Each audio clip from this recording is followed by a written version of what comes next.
말도 안 돼. 다시 해? 죄송합니다. 이 멤버십은 현재 사용이 제한된 상태입니다. 결혼 전 아버지가 30년 다닌 회사 퇴직금과 평생 모은 적금을 합쳐 제게 선물해 주신 특급 호텔 VIP 멤버십이 있었습니다. 그런데 정작 이 카드를 쓴 건 제가 아니었습니다. 8년간 97번의 이용 기록 중 제가 직접 쓴 건 단 3번뿐이었습니다. 시어머니는 동창의 친구들을 데리고 호텔 레스토랑에서 접대하며 우리 집안 멤버십이라고 자랑하셨습니다. 연회비 300만 원, 이용료까지 매년 수백만 원이 빠져나갔지만 전부 제 통장에서 나간 돈이었습니다. 제가 한 번이라도 쓰려고 하면 젊은 게 호강은 이라는 핀잔이 돌아왔습니다. 아버지의 마음이 담긴 카드는 시댁의 허영을 채우는 도구가 되어버렸습니다. 그리고 이혼 서류에 도장을 찍은 그날 저는 결심했습니다. 법원 복도에서 황금빛 VIP 카드를 꺼내 가위로 천천히 잘랐습니다. 앱에 접속해 사용 정지 버튼을 눌렀습니다. 이제 끝이야. 일주일 뒤 시어머니는 아무것도 모른 채 동창의 친구 8명을 데리고 그 호텔 레스토랑을 찾았습니다. 과연 그 자리에서 무슨 일이 벌어졌을까요? 사연 시작 전에 구독과 좋아요를 눌러주시고 어디에서 듣고 계신지 댓글 남겨주시면 그곳으로 행복이 가득할 수 있도록 바라겠습니다. 토요일 낮 서울 시내 특급 호텔 레스토랑이었습니다. 창밖으로 쏟아지는 햇살이 하얀 테이블보 위에 부드럽게 내려앉았죠. 8명의 중년 여성들이 한 테이블에 둘러앉아 있었습니다. 비싼 정장을 차려입은 그녀들은 연신 웃음꽃을 피우며 식사를 마무리하고 있었어요. 그때였습니다. 검은 정장을 입은 직원 한 명이 조심스럽게 테이블로 다가왔습니다. 그의 표정이 묘하게 굳어 있었죠. 손님, 죄송합니다만. 직원이 카드를 들고 있던 여자에게 고개를 숙였습니다. 이 멤버십은 현재 사용이 제한된 상태입니다. 순간 테이블 위의 공기가 얼어붙었습니다. 카드를 내밀었던 여자의 얼굴이 창백하게 변했습니다. 입술이 파르르 떨리기 시작했죠. 주변의 시선이 일제히 그녀에게 쏠렸습니다. 정적이 흘렀습니다. 누군가 작게 속삭였어요. 뭐야, 명의가 본인 거 아니었어? 그 한마디에 여자의 어깨가 움찔했습니다.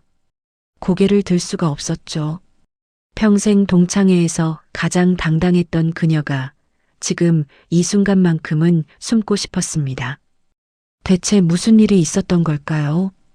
이 이야기는 일주일 전으로 거슬러 올라갑니다. 일주일 전 서울 가정법원이었습니다. 서윤은 긴 복도 끝에 있는 접수창구 앞에 서 있었습니다. 손에 들린 서류가 미세하게 떨리고 있었죠. 결혼 8년, 그 세월의 무게가 얇은 종이 한 장에 담겨 있었습니다. 여기 서명해 주세요. 담당 직원의 목소리가 들렸습니다. 서윤은 천천히 펜을 들었습니다. 잠시 멈칫했죠. 8년이라는 시간이 주마등처럼 스쳐 지나갔습니다.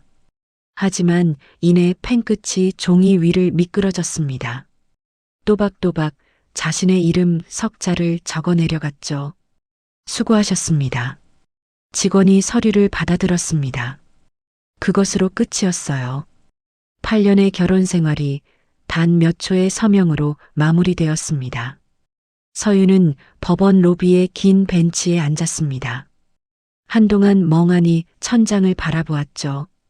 눈시울이 붉어졌다가 이내 가라앉았습니다. 울 만큼 울었으니까요. 이제는 눈물조차 마른 것 같았습니다. 그녀는 가방에서 핸드폰을 꺼냈습니다. 호텔 앱을 열었죠. 손가락이 화면 위를 천천히 움직였습니다. 멤버십 관리 페이지로 들어갔어요. 화면 한가운데 노란색 버튼이 떠 있었습니다. 명의자 사용 정지. 서윤은 망설임 없이 그 버튼을 눌렀습니다. 이어서 자동 결제 해지까지 완료했죠. 화면이 바뀔 때마다 캡처 버튼을 눌렀습니다. 모든 과정을 하나도 빠짐없이 저장했어요. 증거 폴더라고 이름 붙인 앨범에 차곡차곡 정리했습니다. 그리고 가방 안쪽 주머니에서 무언가를 꺼냈습니다. 황금빛으로 빛나는 VIP 멤버십 카드였습니다. 서윤은 그 카드를 한참 동안 내려다보았습니다. 카드 표면에 새겨진 호텔 로고가 형광등 불빛에 반짝였죠. 8년 전 아버지가 건네주셨던 바로 그 카드였습니다. 서윤은 필통에서 작은 가위를 꺼냈습니다. 천천히, 아주 천천히 카드를 자르기 시작했습니다. 싹둑, 싹둑. 단단한 플라스틱이 잘려나가는 소리가 조용한 로비에 울렸습니다. 황금색 조각들이 손바닥 위로 떨어졌죠. 서윤은 그 조각들을 투명 파일에 담았습니다. 이제 끝이야. 나지막이 중얼거렸습니다. 목소리가 살짝 떨렸지만 눈빛만큼은 단단했습니다. 8년 전 결혼식 전날 밤이었습니다. 친정집 거실 아버지가 서윤을 조용히 불렀습니다. 아버지의 손에는 작은 봉투가 들려 있었죠. 봉투 안에서 황금색 카드가 빛나고 있었습니다. 서윤아. 아버지의 목소리가 잔잔했습니다. 아빠가 30년 다닌 회사에서 받은 퇴직금이랑 평생 모은 적금 합쳐서 만든 거야. 서윤은 아버지의 얼굴을 올려다보았습니다. 주름진 눈가에 물기가 맺혀 있었죠. 시집가서 좋은 데서 밥도 먹고 대접받으면서 살아라. 아빠가 해줄 수 있는 게 이것뿐이구나. 아버지는 카드를 서윤의 손에 꼭 쥐어주었습니다. 가입비 6천만 원, 연회비 연 300만 원짜리 특급 호텔 VIP 멤버십이었습니다. 아버지가 평생을 바쳐 모은 돈이 그 카드 한 장에 담겨 있었죠. 서윤은 그날 밤 한참을 울었습니다. 감사함과 미안함이 뒤섞인 눈물이었어요. 하지만 결혼 후 현실은 달랐습니다. 8년 동안 서윤이 그 호텔을 직접 이용한 건 손에 꼽을 정도였습니다. 고작 두세 번이었죠. 정작 매달 빠져나가는 연회비와 이용료는 전부 서윤의 통장에서 나갔습니다. 그런데 그 혜택을 누린 건 서윤이 아니었어요. 시어머니의 동창회 모임, 시아버지의 친구 접대, 남편의 회식 장소. 8년간 서윤의 명의로 된 멤버십은 시댁 사람들의 것처럼 사용되었습니다. 법원 로비 벤치에 앉아 서윤은 창밖을 바라보았습니다. 늦은 오후의 햇살이 기울어지고 있었죠. 서윤의 입가에 희미한 미소가 떠올랐습니다. 씁쓸하면서도 어딘가 홀가분한 미소였어요. 일주일 뒤 그 호텔에서 무슨 일이 벌어질지 서윤은 혼잣말로 중얼거렸습니다. 시어머니는 아직 모르고 계시겠지. 서윤은 자리에서 천천히 일어났습니다. 가방을 어깨에 걸치고 법원 문을 나섰죠. 바깥 공기가 차갑게 볼을 스쳤습니다. 하지만 서윤의 발걸음은 그 어느 때보다 가벼웠습니다. 8년간 짊어졌던 짐을 내려놓은 것 같았죠. 아니, 정확히 말하면 이제 막 내려놓기 시작한 거였습니다. 진짜 시작은 일주일 뒤였으니까요. 서윤은 걸음을 옮기며 생각했습니다. 일주일 뒤 토요일, 시어머니의 동창회가 열리는 날이었습니다. 바로 그 호텔에서요. 서윤은 알고 있었습니다. 시어머니가 벌써 몇 주 전부터 들떠서 준비하고 계신다는 거리요. 동창회 단톡방에 얼마나 자랑을 하셨는지도 알고 있었습니다. 하지만 이제 그 멤버십은 사용할 수 없습니다. 서윤이 직접 정지시켰으니까요. 서윤은 멈춰서서 하늘을 올려다보았습니다. 저녁 노을이 붉게 번지고 있었죠. 아버지, 서윤이 작게 불렀습니다. 이제 제 것으로 돌려받을게요. 아버지가 주신 거니까요. 바람이 불어왔습니다. 마치 대답이라도 하듯이요. 서윤은 다시 걸음을 옮겼습니다. 어디로 가는지는 아직 정해지지 않았습니다. 하지만 적어도 한 가지는 확실했죠. 이제 누군가의 며느리도 누군가의 아내도 아닌 박서윤으로 살아갈 거라는 것. 일주일 뒤 그 호텔 레스토랑에서 벌어질 일을 상상하며 서윤은 걸었습니다. 그리고 그날은 생각보다 빠르게 다가오고 있었습니다. 같은 시각 시댁 아파트에서는 전혀 다른 분위기가 펼쳐지고 있었습니다. 시어머니 명숙은 거실 소파에 앉아 핸드폰을 들여다보고 있었죠. 얼굴 가득 흐뭇한 미소가 번져 있었습니다. 손가락이 바쁘게 화면 위를 움직였어요. 동창의 단체 카톡방이었습니다. 명숙이 메시지를 보냈습니다. 얘들아, 다음 주 토요일 점심 어때? 그랜드 호텔 VIP 레스토랑에서 보자. 우리 집안 멤버십이라 제일 좋은 자리로 예약해뒀어. 메시지를 보내자마자 답장이 쏟아지기 시작했습니다. 역시 명숙이. 우리 중에 내가 제일 잘 산다니까. 부럽다 부러워. 호텔 멤버십이 있으니 좋겠다. 거기 스테이크가 그렇게 맛있다며? 기대된다. 명숙은 답장들을 읽으며 어깨를 으쓱했습니다. 입꼬리가 귀까지 올라갔죠. 이 맛에 동창회를 하는 거였습니다.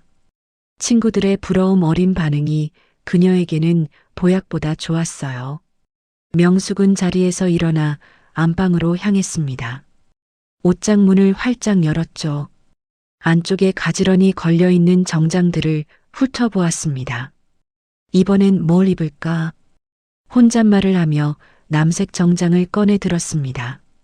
거울 앞에 서서 옷을 대보았죠. 고개를 갸웃거리다가 만족스러운 표정을 지었습니다. 그래, 이거야. 품이 있으면서도 화려하고. 명숙은 정장을 조심스럽게 옷걸이에 다시 걸었습니다. 그리고 서랍을 열어 진주 목걸이를 꺼냈죠. 거울에 비친 자신의 모습을 바라보며 목걸이를 목에 대보았습니다. 일주일만 기다려. 이번 모임은 내가 주인공이야. 거실에서 신문을 읽던 시아버지 태호가 고개를 들었습니다. 여보, 그 멤버십 말이야. 명숙이 안방에서 고개를 내밀었습니다. 왜요? 문제 없는 거 맞지? 서윤이랑 이혼했는데. 태호의 목소리에 살짝 걱정이 묻어 있었습니다. 명숙은 손을 휘휘 저었습니다. 별것 아니라는 듯이요. 아이고, 당연하죠. 몇 년을 썼는데요. 우리 집안 거나 마찬가지예요. 그래도 명의가 서윤이 앞으로 되어 있잖아. 명의가 뭐가 중요해요. 8년 동안 우리가 연회비 다 냈는데 그 애가 뭐라고 하겠어요. 명숙의 목소리에는 확신이 가득했습니다. 단 한 점의 의심도 없었죠. 태호는 잠시 아내를 바라보다가 고개를 끄덕였습니다. 그리고 다시 신문으로 시선을 돌렸죠. 더 이상 묻지 않았습니다. 아내가 저렇게 자신 있게 말하는데 뭐가 문제겠나 싶었어요. 하지만 그건 착각이었습니다. 8년간 연회비 300만 원, 매년 빠짐없이 빠져나간 그 돈은 전부 서윤의 통장에서 나갔으니까요. 시댁에서 낸 돈은 단 한 푼도 없었습니다. 그날 저녁 준혁의 핸드폰이 울렸습니다. 어머니였습니다. 준혁아, 다음 주 토요일 호텔 예약했다. 동창회 모임인데 혹시 서윤이한테 연락 좀 해볼래? 네. 왜요?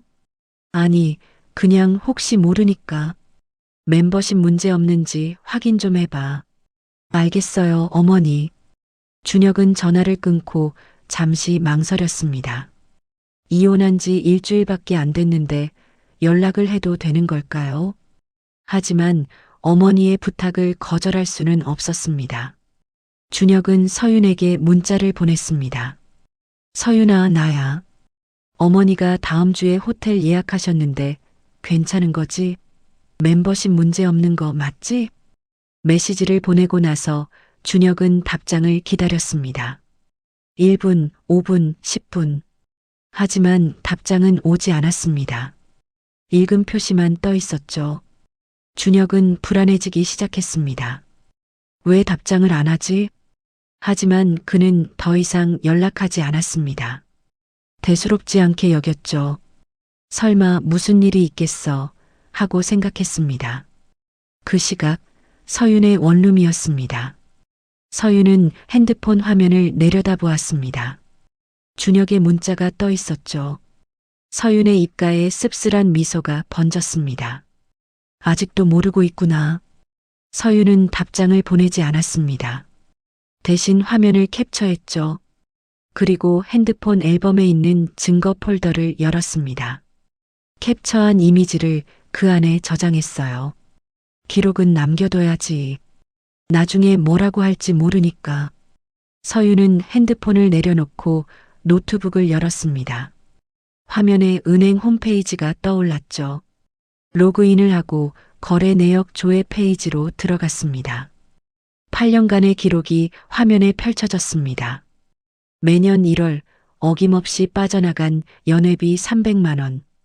그 외에도 레스토랑 이용료, 스파 이용료, 가끔씩 객실 이용료까지. 서윤은 천천히 스크롤을 내리며 숫자들을 확인했습니다. 연회비만 2,400만 원이네. 8년 300만 원, 2,400만 원. 서윤은 계산기를 두드렸습니다. 레스토랑과 스파, 객실 이용료를 더하니 약 4천만 원에 달했습니다. 전부 서윤의 통장에서 빠져나간 돈이었죠. 4천만 원이라. 서윤은 한숨을 내쉬었습니다. 프리랜서 번역가로 일하며 벌어들인 소중한 수입이었습니다. 밤잠 설쳐가며 번역한 돈이 어디로 갔는지 새삼 실감이 났죠. 서윤은 엑셀 파일을 열었습니다. 날짜별로 결제 내역을 정리하기 시작했죠. 꼼꼼하게 하나도 빠뜨리지 않고요. 2016년 1월 연회비 300만 원. 2016년 3월 레스토랑 42만 원. 2016년 5월 스파 28만 원. 서윤의 손가락이 키보드 위를 바쁘게 움직였습니다. 숫자들이 표 안에 차곡차곡 쌓여갔죠. 창밖으로 해가 지고 있었습니다. 서윤은 프린터 버튼을 눌렀습니다. 윙 소리를 내며 종이가 뽑혀 나왔죠. 8년간의 결제 내역이 빼곡히 적힌 종이였습니다. 서윤은 그 종이를 투명 파일에 넣었습니다. 잘린 멤버십 카드 조각들이 담긴 바로 그 파일이었죠. 이 정도면 충분하겠지. 서윤은 파일을 서랍에 넣으며 중얼거렸습니다. 일주일 뒤면 알게 되실 거예요. 그게 누구 돈이었는지. 서윤은 의자 등받이에 기대 앉았습니다. 천장을 올려다보았죠. 8년간 쌓인 감정들이 뒤엉켜 있었습니다. 분노, 서러움, 허탈함, 그리고 어딘가 시원함까지. 복수를 하려는 건 아니었습니다. 그저 자신의 것을 되찾으려는 것뿐이었죠. 아버지가 평생 모은 돈으로 만들어주신 그 멤버십을 8년간 남의 잔치에 쓰이도록 내버려뒀던 자신이 한심하기도 했습니다. 이제 끝내야지. 서윤은 조용히 눈을 감았습니다. 일주일. 딱 일주일만 기다리면 됩니다. 그리고 그날 시어머니의 동창의 날. 그 호텔 레스토랑에서 진실이 드러나게 될 거였습니다. 8년간 당연하게 누려왔던 것들이 사실은 얼마나 당연하지 않았는지를요. 서윤은 눈을 떴습니다. 창밖으로 마지막 노을빛이 사라지고 있었습니다. 어둠이 내려앉기 시작했죠. 하지만 서윤의 마음은 오히려 밝아지고 있었습니다. 폭풍 전야의 고요함 속에서 서윤은 조용히 그날을 기다렸습니다. 드디어 그 토요일이 밝았습니다. 명숙은 아침 일찍 눈을 떴습니다. 평소보다 1시간이나 빨랐죠. 설렘에 잠을 설친 탓이었습니다. 마치 소풍 가는 날 아침처럼요. 명숙은 침대에서 일어나 욕실로 향했습니다. 평소보다 더 공들여 세안을 했죠. 거울 앞에 앉아 화장을 시작했습니다. 파운데이션을 바르는 손길이 조심스러웠어요. 오늘은 특별한 날이니까. 명숙은 혼잣말을 하며 립스틱을 발랐습니다. 붉은색이 입술 위에 선명하게 올라갔죠.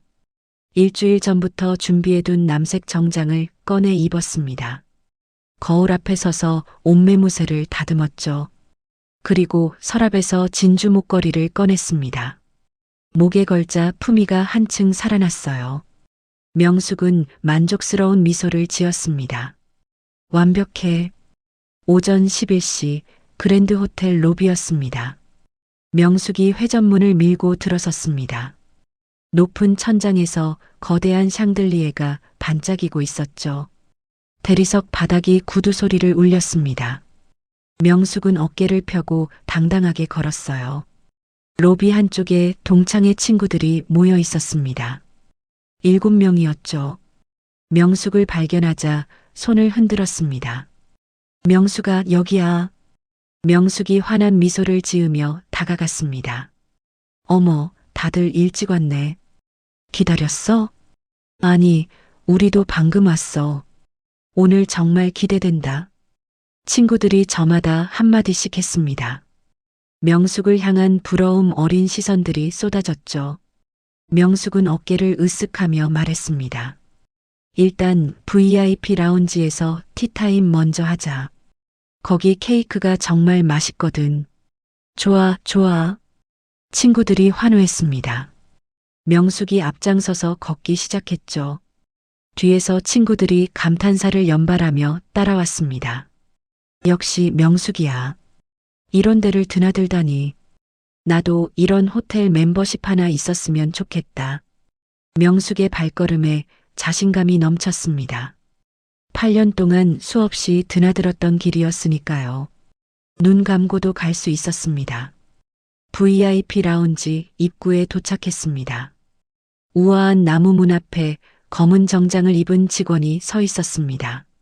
명숙은 익숙한 동작으로 핸드백을 열었죠.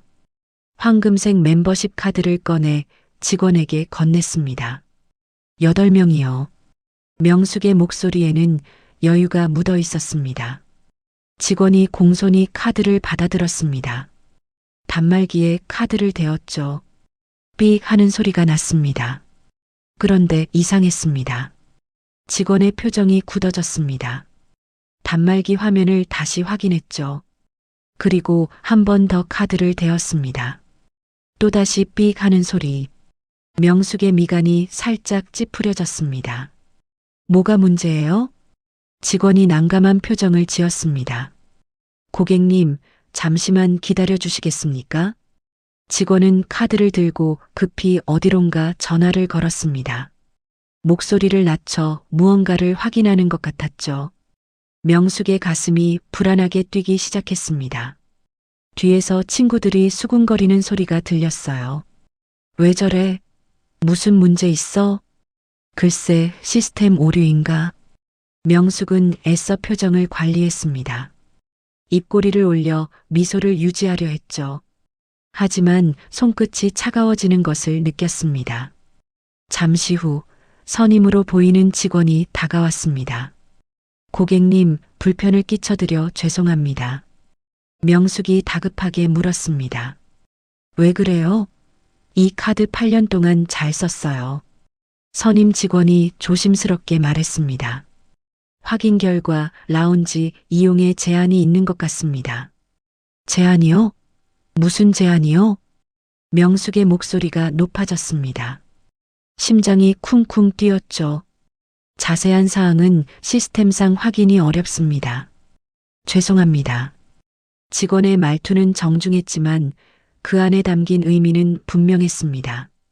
더 이상 들어갈 수 없다는 뜻이었죠. 명숙의 얼굴이 붉어졌습니다. 친구들의 시선이 등 뒤에서 느껴졌어요.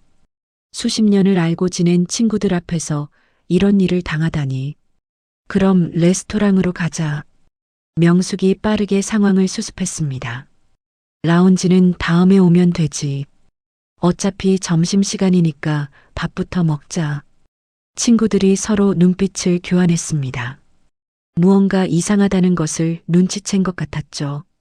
하지만 아무도 직접적으로 묻지는 않았습니다. 명숙은 걸음을 옮겼습니다. 레스토랑을 향해 걸으면서 마음을 다잡았죠. 괜찮아.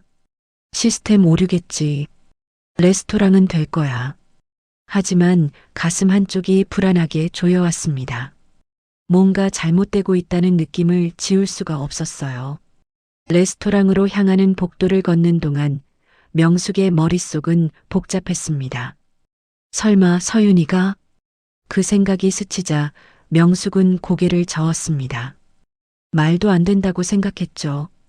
그 애가 감히 그런 짓을 할 리가 없다고요. 8년 동안 별말 없이 잘 썼잖아요. 이혼했다고 갑자기 뭔가를 할 리가 없었습니다. 최소한 명숙은 그렇게 믿고 싶었어요. 하지만 불안감은 사라지지 않았습니다. 뒤에서 친구들의 발소리가 따라왔습니다. 아까보다 조용해진 것 같았죠. 분명 뭔가를 눈치챈 겁니다. 명숙은 등에 땀이 나는 것을 느꼈습니다. 정장 안이 답답해졌어요. 제발 레스토랑은 문제 없기를. 명숙은 속으로 빌었습니다. 레스토랑 입구가 눈앞에 보였습니다. 명숙은 심호흡을 했죠. 그리고 다시 미소를 지었습니다. 친구들 앞에서 동요하는 모습을 보일 수는 없었으니까요. 하지만 명숙은 몰랐습니다. 진짜 폭풍은 이제 시작이라는 것을요. 레스토랑 입구에 도착했습니다. 명숙은 심호흡을 하고 문을 밀었습니다. 다행히 이번에는 아무 문제 없이 안내를 받을 수 있었죠. 창가 쪽 8인 테이블로 안내받았습니다. 여기 자리 정말 좋다. 친구 한 명이 감탄했습니다.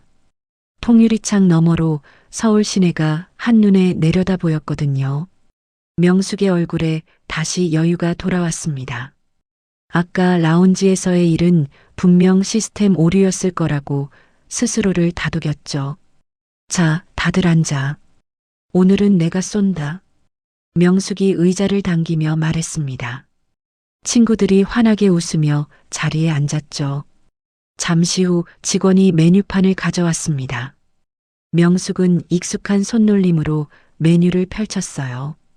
여기 스테이크가 제일 맛있어. 시그니처 코스로 하자.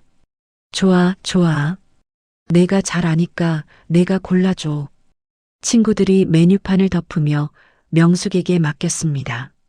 명숙은 고개를 끄덕이며 직원을 불렀죠. 시그니처 코스 8인분이요. 와인은 소비뇽 블랑으로 주세요. 네, 알겠습니다. 직원이 공손히 인사하고 물러갔습니다. 에피타이저가 나오고 수프가 나오고 메인 요리가 차례로 테이블 위에 올라왔습니다. 완벽하게 구워진 스테이크에서 육즙이 흘러나왔죠. 친구들이 감탄사를 연발했습니다. 이야, 진짜 맛있다. 역시 특급 호텔은 다르네. 명숙은 흐뭇한 표정으로 친구들을 바라보았습니다. 이 순간이 좋았어요. 친구들의 부러움 어린 시선, 감탄하는 목소리. 이것이 바로 명숙이 원했던 것이었습니다. 우리 집안이 여기 단골이야. 명숙이 와인 잔을 들며 말했습니다. 지배인도 나를 알아. 갈 때마다 인사하거든. 대단하다, 명숙아. 우리 중에 내가 제일이야. 친구들이 맞장구를 쳤습니다. 명숙의 어깨가 절로 올라갔죠. 식사는 순조롭게 진행되었습니다. 디저트까지 깔끔하게 비웠죠. 친구들은 배를 두드리며 만족스러운 표정을 지었습니다. 아, 진짜 잘 먹었다. 명숙아, 고마워. 뭘? 다음에 또 오자. 명숙이 냅킨으로 입가를 닦으며 말했습니다. 모든 것이 완벽했어요. 아까 라운지에서의 일은 이미 잊혀진 것 같았습니다. 하지만 진짜 시련은 지금부터였습니다. 명숙이 자리에서 일어났습니다. 내가 계산하고 올게. 다들 여기서 기다려. 응, 고마워. 명숙은 핸드백을 들고 카운터로 향했습니다. 발걸음이 가벼웠죠. 8인분 코스 요리에 와인까지 아마 50만 원 가까이 나왔을 겁니다. 하지만 멤버십이 있으니 걱정할 것 없었어요. 카운터에 도착한 명숙이 황금색 카드를 내밀었습니다. 계산이요. 직원이 카드를 받아들었습니다. 단말기에 카드를 대었죠. B. 직원의 손이 멈췄습니다. 화면을 확인하더니 미간을 찌푸렸죠. 다시 한번 카드를 대었습니다. B. 같은 소리가 반복되었습니다. 명숙의 가슴이 철렁 내려앉았습니다. 아까 라운지에서와 같은 상황이었죠. 잠시만요, 고객님. 직원이 난감한 표정으로 말했습니다. 그리고 수화기를 들어 어디론가 전화를 걸었죠. 명숙은 카운터 앞에 서서 기다렸습니다. 손이 떨리기 시작했어요. 등 뒤로 레스토랑 안에 웅성거리는 소리가 들렸습니다. 잠시 후 직원이 전화를 끊고 명숙을 바라보았습니다. 고객님, 죄송합니다만. 직원의 목소리가 조심스러웠습니다. 이 멤버십은 현재 사용이 제한된 상태입니다. 그 말이 명숙의 귀에 천둥처럼 울렸습니다. 뭐라고요? 명숙의 목소리가 높아졌습니다. 주변 테이블의 시선이 슬금슬금 쏠리기 시작했죠. 사용이 제한됐다니 그게 무슨 소리예요? 8년 동안 아무 문제 없이 썼는데. 명숙의 얼굴이 붉게 달아올랐습니다. 당혹감과 분노가 뒤섞인 표정이었죠. 직원이 곤란한 표정으로 말했습니다. 저희도 시스템상 확인된 내용만 말씀드릴 수 있습니다. 자세한 사항이 뭔데요? 명숙이 카운터를 탁 쳤습니다. 직원이 움찔했죠. 그때 뒤에서 누군가 다가왔습니다. 검은 정장에 금색 명찰을 단 중년 남자였습니다. 지배인이었죠. 고객님, 제가 안내해 드리겠습니다. 지배인이 차분한 목소리로 말했습니다. 그리고 명숙을 조용히 카운터 옆쪽으로 안내했죠. 다른 손님들의 시선에서 조금이라도 벗어나려는 배려였습니다. 하지만 이미 늦었습니다. 명숙의 친구들이 테이블에서 일어나 이쪽을 바라보고 있었거든요. 지배인이 낮은 목소리로 말했습니다. 고객님, 회원 약관에 따라 명의자분의 요청으로 멤버십 사용이 제한되었습니다. 명의자요? 명숙의 눈이 커졌습니다. 네. 자세한 사항은 명의자분께 직접 확인 부탁드립니다. 명의자가 누구냐고요? 명숙이 다그쳤습니다. 목소리가 떨리고 있었죠. 지배인이 고개를 숙였습니다. 죄송합니다. 개인정보 보호 규정상 말씀드리기 어렵습니다. 하지만 명숙은 이미 알고 있었습니다. 명의자가 누구인지. 서윤. 그 이름이 머릿속에서 번쩍 떠올랐습니다. 8년 전 결혼할 때 서윤의 아버지가 만들어준 멤버십. 명의는 처음부터 서윤이었습니다. 명숙은 그저 그것을 빌려 썼을 뿐이었죠. 그 애가 감히. 명숙의 손이 부르르 떨렸습니다. 얼굴이 창백하게 질려갔죠. 그때 뒤에서 발소리가 들렸습니다. 친구들이 다가오고 있었습니다. 7명의 시선이 명숙에게 쏠렸죠. 명숙아, 무슨 일이야? 한 친구가 물었습니다. 명숙은 대답할 수가 없었어요. 입술만 파르르 떨릴 뿐이었습니다. 정적이 흘렀습니다. 레스토랑 안의 다른 손님들도 이쪽을 흘깃흘깃 쳐다보고 있었습니다. 명숙은 땅이라도 꺼지면 좋겠다고 생각했죠. 그때 친구 영자가 앞으로 나섰습니다. 내가 먼저 낼게. 영자가 자신의 카드를 꺼내 직원에게 건넸습니다. 나중에 정리하자, 명숙아. 영자의 목소리는 담담했습니다. 하지만 그 안에는 복잡한 감정이 담겨 있었죠. 당혹감, 민망함, 그리고 약간의 연민 같은 것이요. 직원이 영자의 카드를 받아 결제를 진행했습니다. 총 48만 원입니다. B. 결제가 완료되었습니다. 명숙은 고개를 들 수가 없었습니다. 50년 넘게 알고 지낸 친구 앞에서 이런 꼴을 당하다니. 평생 동창회에서 가장 잘 나가던 자신이 지금 이 순간 가장 초라한 사람이 되어버렸습니다. 뒤에서 누군가 속삭이는 소리가 들렸습니다. 뭐야, 명희가 본인 거 아니었어? 며느리 거였나 봐. 이혼했다더니. 세상에 그렇게 자랑하더니. 속삭임이 명숙의 귀에 칼처럼 꽂혔습니다. 얼굴이 화끈거렸죠. 목 뒤로 땀이 흘러내렸습니다. 나 화장실 좀. 명숙이 간신히 말을 꺼냈습니다. 목소리가 거의 들리지 않을 만큼 작았죠. 아무도 대답하지 않았습니다. 명숙은 고개를 숙인 채 화장실을 향해 걸었습니다. 발걸음이 비틀거렸어요. 화장실 문을 밀고 들어갔습니다. 다행히 아무도 없었죠. 명숙은 세면대 앞에 서서 거울을 바라보았습니다. 거울 속에는 낯선 얼굴이 있었습니다. 아침에 공들여 한 화장이 번져 있었습니다. 립스틱은 지워졌고 눈가에는 주름이 깊게 패여 있었죠. 진주 목걸이가 헛되이 빛나고 있었습니다. 명숙은 수도꼭지를 틀었습니다. 차가운 물이 쏟아졌죠. 두 손으로 물을 받아 얼굴에 끼얹었습니다. 진정해. 진정해야 해. 하지만 눈물이 흘러내렸습니다. 참으려 해도 참을 수가 없었어요. 어깨가 들썩이기 시작했습니다. 명숙은 손으로 입을 막았습니다. 소리가 새어나가지 않도록요. 하지만 흐느낌은 멈추지 않았죠. 8년이었습니다. 8년 동안 이 멤버십으로 얼마나 많은 자랑을 했던가요? 동창회마다 친목회마다 명숙은 이 호텔을 무대로 삼았습니다. 친구들의 부러움을 한 몸에 받았죠. 그런데 그게 전부 허상이었습니다. 명의는 며느리 것이었고 돈도 며느리가 냈습니다.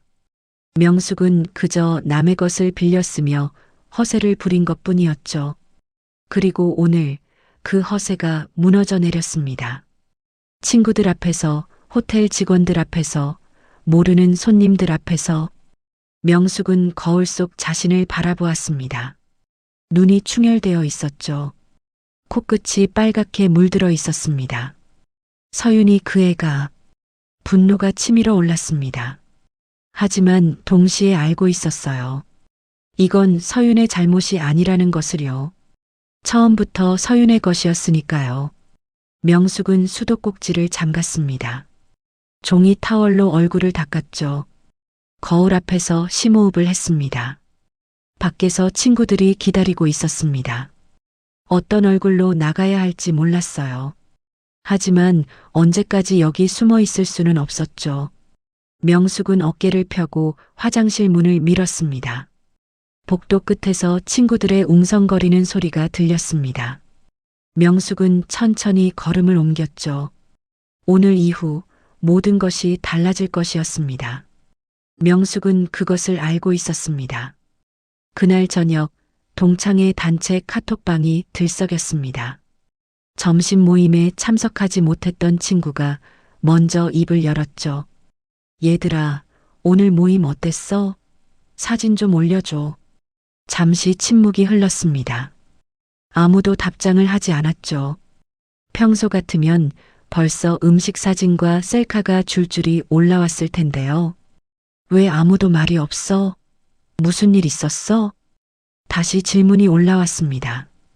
그제야 누군가 답장을 달았습니다.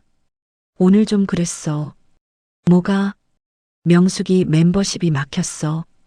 순간 카톡방이 술렁이기 시작했습니다.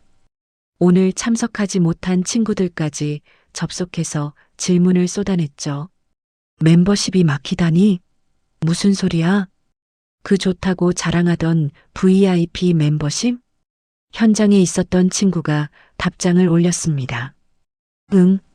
레스토랑에서 계산하려는데 안 됐어. 며느리 명의였대. 며느리 명의? 응. 이혼하면서 끊어버린 것 같아. 카톡방에 감탄사와 놀라움이 연달아 올라왔습니다. 세상에 그렇게 우리 집안 거라고 자랑하더니 8년 동안 남의 걸로 허세 부린 거야? 영자가 대신 계산했어. 48만 원. 헐, 민망했겠다. 메시지가 빠르게 올라왔습니다. 모두가 놀라움을 감추지 못했죠. 그리고 몇 분 후 알림이 떴습니다. 최명숙 님이 나갔습니다. 명숙이 단톡방을 나간 것이었습니다. 50년 넘게 함께해온 동창의 단톡방을요. 같은 시각 시댁 아파트였습니다. 명숙은 안방에 틀어박혀 나오지 않았습니다. 점심때 집에 돌아온 후로 한 발짝도 나오지 않았죠. 방 안에서는 아무 소리도 들리지 않았습니다. 거실에서 태호가 서성이고 있었습니다. 아내가 눈물범벅이 되어 돌아왔을 때의 모습이 아직도 눈에 선했죠. 현관문을 열자마자 구두도 제대로 벗지 못하고 방으로 뛰어들어갔습니다. 여보, 밥은 먹어야지. 태호가 안방 문 앞에서 말했습니다. 대답이 없었죠. 여보, 다시 불러도 대답이 없었습니다. 태호는 한숨을 쉬며 거실로 돌아왔죠. 그때 현관문이 열렸습니다. 준혁이 들어왔죠. 얼굴이 굳어 있었습니다. 아버지, 어머니는요? 방에 계셔. 나오질 않으셔. 준혁이 안방을 향해 걸어갔습니다. 어머니, 저 왔어요. 역시 대답이 없었습니다. 준혁은 잠시 문 앞에 서 있다가 거실로 돌아왔죠. 아버지, 오늘 무슨 일이 있었던 거예요? 태호가 소파에 앉으며 말했습니다. 호텔에서 멤버십이 안 됐다더구나. 친구들 앞에서. 그게 대체 왜요? 명의자가 막은 거지. 서윤이가. 준혁의 얼굴이 일그러졌습니다. 주먹이 불끈 쥐어졌죠. 그 애가 어떻게 그럴 수 있어요? 아무리 이혼했다지만. 태호가 고개를 저었습니다. 그래도 명의는 처음부터 그의 거였어. 우리가 빌려 쓴 거지. 그래도 그렇지. 8년 동안 아무 말 없이 쓰게 해놓고 이혼하자마자 이런 식으로. 준혁의 목소리가 높아졌습니다. 분노가 가득 담겨 있었죠. 준혁은 핸드폰을 꺼내 들었습니다. 서윤에게 문자를 보내기 시작했죠. 손가락이 화면 위를 거칠게 움직였습니다. 서윤아, 우리 어머니가 오늘 호텔에서 창피를 당하셨어. 전송. 내가 한 거야? 어떻게 그럴 수 있어? 전송. 8년 동안 가족으로 지냈잖아. 사람이 어떻게 이래? 전송. 준혁은 문자를 보내고 화면을 노려보았습니다. 읽음 표시가 뜨기를 기다렸죠. 1분, 2분, 5분. 하지만 서윤에게서 아무 반응이 없었습니다. 왜 답장을 안 해? 준혁이 소파 팔걸이를 쳤습니다. 태호가 아들을 말렸죠. 진정해라. 흥분한다고 될 일이 아니야. 아버지는 화가 안 나세요? 어머니가 얼마나 창피를 당하셨는데. 태호는 잠시 침묵했습니다. 그리고 낮은 목소리로 말했죠. 화가 나지. 하지만 우리가 잘못한 것도 있어. 뭐려? 그 멤버십, 연회비를 누가 냈는지 아니? 준혁이 멈칫했습니다. 그야? 우리가 냈겠죠. 태호가 고개를 저었습니다. 아니, 한 번도 안 냈어. 전부 서윤이 통장에서 나갔어. 준혁의 얼굴에 당혹감이 스쳤습니다. 하지만 이내 고개를 저었죠. 그래도 이건 아니잖아요. 말이라도 하고 끊어야지. 이렇게 갑자기. 태호가 한숨을 쉬었습니다. 일단 변호사한테 알아보자. 법적으로 어떻게 되는 건지. 준혁이 고개를 끄덕였습니다. 네, 아버지. 그냥 넘어갈 수는 없어요. 그 시각 서윤의 원룸이었습니다. 서윤은 핸드폰 화면을 내려다보고 있었습니다. 준혁의 문자가 연달아 와 있었죠. 창피를 당하셨어. 어떻게 그럴 수 있어? 사람이 어떻게 이래? 서윤은 문자를 읽었습니다. 표정에는 아무런 동요가 없었죠. 한때는 남편이었던 사람의 분노 어린 문자였지만 서윤의 마음은 이미 멀어져 있었습니다. 서윤은 답장을 보내지 않았습니다. 대신 화면을 캡처했죠. 그리고 핸드폰 앨범에 있는 증거 폴더를 열었습니다. 시댁 연락 기록이라는 이름의 폴더였습니다. 서윤은 그 안에 캡처한 이미지를 저장했죠. 기록은 남겨둬야지. 서윤이 나지막이 중얼거렸습니다. 핸드폰을 내려놓고 노트북을 열었습니다. 화면에 엑셀 파일이 떠 있었죠. 8년간의 결제 내역이 빼곡하게 정리되어 있었습니다. 서윤은 새 시트를 열었습니다. 오늘 날짜를 적고 아래에 메모를 추가했죠. 호텔 사용 정지 후 시댁 반응 마이너스 준영 문자 3건, 부재중 전화 2건. 꼼꼼하게 기록했습니다. 나중에 무슨 일이 생길지 몰랐으니까요. 서윤은 의자 등받이에 기대 앉았습니다. 창밖으로 밤하늘이 보였죠. 별 하나 없는 검은 하늘이었습니다. 서윤은 생각했습니다. 8년이라는 시간을요. 결혼하고 처음 시댁에 인사 갔던 날 시어머니가 했던 말이 떠올랐습니다. 우리 가족이 됐으니까 내 것도 내 것, 내 것도 내 것이야. 그 말을 곧이곧대로 믿었습니다. 가족이니까요. 나누는 게 당연하다고 생각했죠. 하지만 현실은 달랐습니다.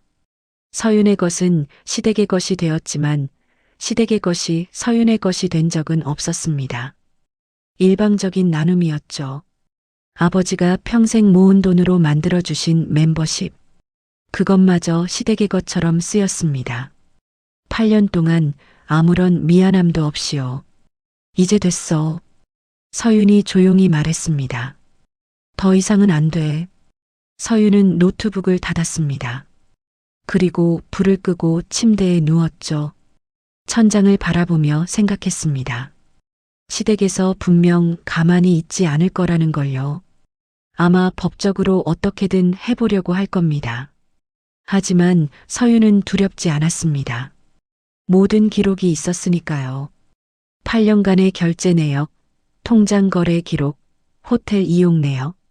전부 서윤의 손에 있었습니다. 오시려면 오세요. 서윤은 눈을 감았습니다. 저는 준비됐으니까. 다음 날 아침 시댁 아파트였습니다. 명숙이 드디어 방에서 나왔습니다. 밤새 울었는지 눈이 퉁퉁 부어 있었죠. 하지만 표정은 단단하게 굳어 있었습니다. 거실에 태호와 준혁이 앉아 있었습니다. 변호사한테 연락해 봤어? 명숙이 물었습니다. 목소리가 쉬어 있었죠. 태호가 고개를 끄덕였습니다. 오늘 오후에 상담받기로 했어. 잘 됐네. 이대로 당하고만 있을 순 없어. 명숙이 소파에 앉았습니다. 두 손을 무릎 위에 올려놓았죠. 손가락이 미세하게 떨리고 있었습니다. 그 애가 우리한테 이럴 수는 없어. 8년 동안 가족이었는데.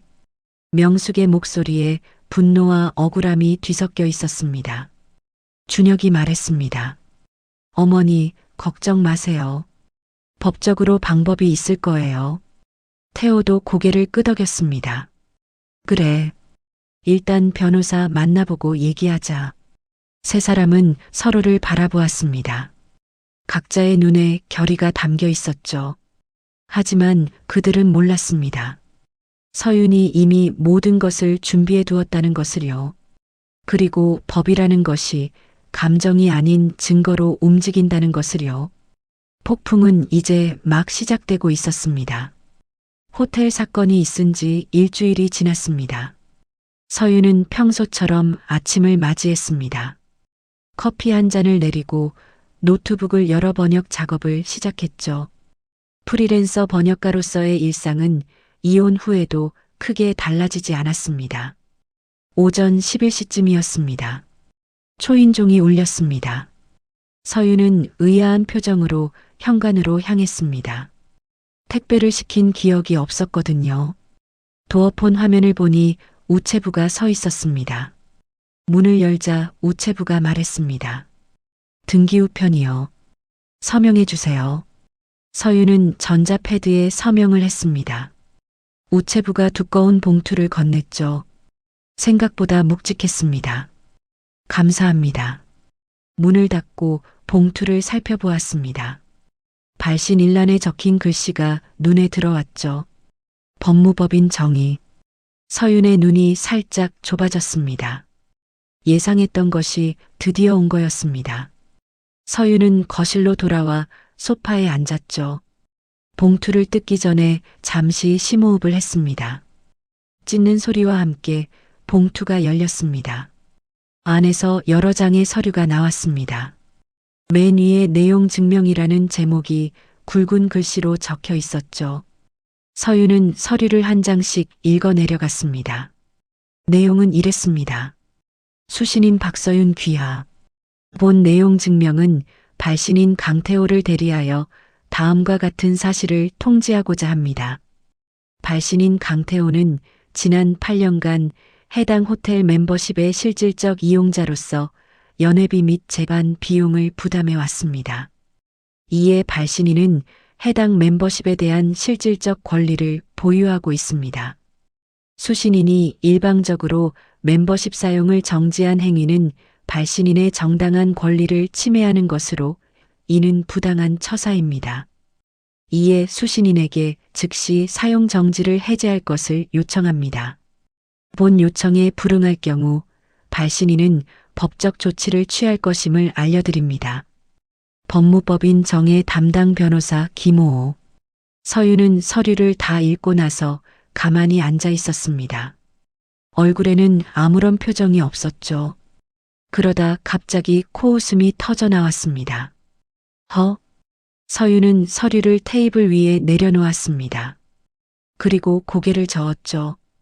연회비를 부담했다고? 서윤의 입가에 씁쓸한 미소가 떠올랐습니다.